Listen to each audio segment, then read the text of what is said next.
ಅಲ್ಲಿ ಆಲ್ರೆಡಿ ಕುರಿ ಮೇಯ್ತಾ ಇರೋದು ಅರ್ಜುನ್ ಲಕ್ಕಪ್ಪ, ಚನ್ನಪ್ಪ ಗೊಲ್ಲ.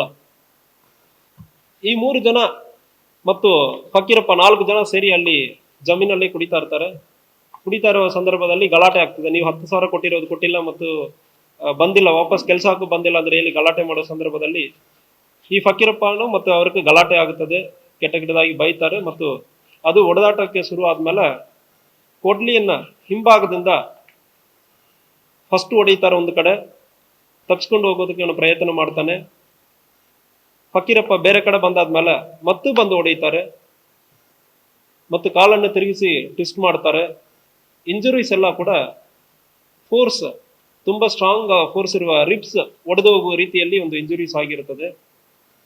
ಸುಮಾರು ಒಂದು 4-5 ಕಡೆ, ಒಂದು ಕಡೆ ಹೊಡೆದಾದ್ಮೇಲೆ ಇವರು ಬೇರೆ ಕಡೆ ಬರೋದು, ಬೈಯೋದು ಮತ್ತು ಅವ್ರು ಬಂದು ಹೊಡೆಯೋದು, ಇದೇ ರೀತಿಯಲ್ಲಿ ಸುಮಾರು 200 ಮೀಟರ್ ದೂರ ಊಟ ಮಾಡಿ ಕುಡಿದು ಸ್ಥಳದಿಂದ ಒಡೆದು ಒಂದು 200 ಮೀಟರ್ ದೂರ 5 ಕಡೆ ಅವನು ಹೋಗುವಾಗ ಹೊಡೆದಿರ್ತಾರೆ. ಸೊ ಅದನ್ನ ಕಂಡುಹಿಡಿದಿದ್ದೀವಿ. ಅಕ್ಯೂಸ್ಡ್ 3 ಜನವನ್ನು ಕೂಡ ಸೆಕ್ಯೂರ್ ಮಾಡಲಾಗಿದೆ.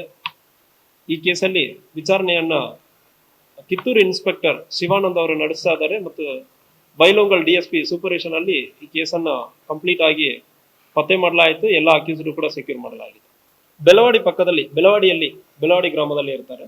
ಸೊ ಇವರು ಬೆಳವಾಡಿಯಲ್ಲಿ ಒಂದು ಹೋಟೆಲ್ ಅಲ್ಲಿ ಕೂಡ ಕೆಲಸ ಮಾಡ್ಕೊಂಡಿರ್ತಾರೆ. ವಿಕ್ಟಿಮ್ ಫಕೀರಪ್ಪ 15ನೇ ತಾರೀಕು ಒಂದು 10,000 ಇಸ್ಕೊಂಡು ಒಂದು 3-4 ದಿವಸ ಅಲ್ಲಿ ಜೊತೆಗೆ ಕುರಿ ಕಾಯಿಸ್ತಾ ಇರೋದಾಗಿ ಹೇಳ್ತಾ ಇದ್ದಾರೆ.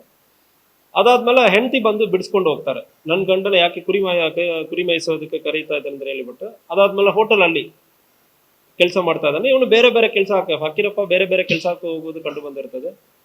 ಸೊ ಹೆಂಡತಿ ಬಂದು ಬಿಡಿಸ್ಕೊಂಡು ಹೋಗಿ ಮತ್ತು ವಾಪಸ್ ಇವನು ಭೇಟಿ ಮಾಡೋ ಸಂದರ್ಭದಲ್ಲಿ ಮತ್ತು ಹಣ ಕೊಡಿ ಅಂದ್ರೆ ಹೇಳಿಬಿಟ್ಟು ಅದೇ ಸೇಮ್ ಟೀಮ್ ಜೊತೆಗೆ ಹೋಗೋ ಸಂದರ್ಭದಲ್ಲಿ ಇಂಥ ಘಟನೆ ಉಂಟಾಗಿದೆ. ಇದು ಒಂದು 10,000 ಕುರಿ ಕಾಯಿಸೋದಕ್ಕೆ 10,000 ಕೊಟ್ಟಿರ್ತಾರೆ.